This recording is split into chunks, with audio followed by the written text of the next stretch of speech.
Water is absolutely critical. It underpins our economic activities, agricultural production. It's a basic human right in terms of human water consumption. So the importance of water cannot be overstated. The impacts of climate change on water are fundamental. Climate change will mean changing rainfall patterns as well as rising temperatures. And that really combines to affect river flows, groundwater recharge, and the other water sources on which we depend. It is remarkable to think that some parts of our country are drier than areas of the Middle East. It's a responsibility for everyone to consider how they use their water. Agricultural users, industry, water companies are considering it, the government needs to consider it.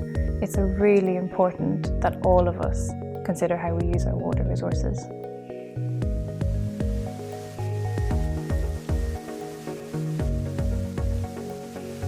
The problem that we're looking at with the countries working in the Caribbean, for example, is that when we think about climate change, we're likely to see more of the Category 5 type hurricanes that have really devastated the region over the last few years.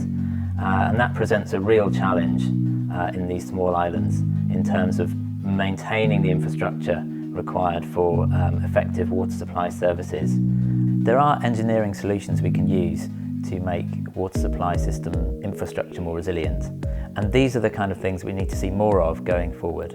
What I would say to anyone watching is that we really must value water better. So not only the water that you consume in your house for washing, cooking and drinking, but the water that underpins the food that you buy, the products and services that you consume.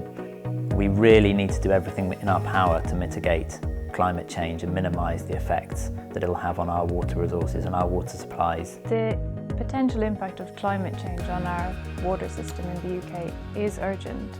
It's serious, it needs to be considered. I believe collectively we have the skills, the technology, the information to make a difference, but it does need everyone to pull together and address this really huge challenge we're facing.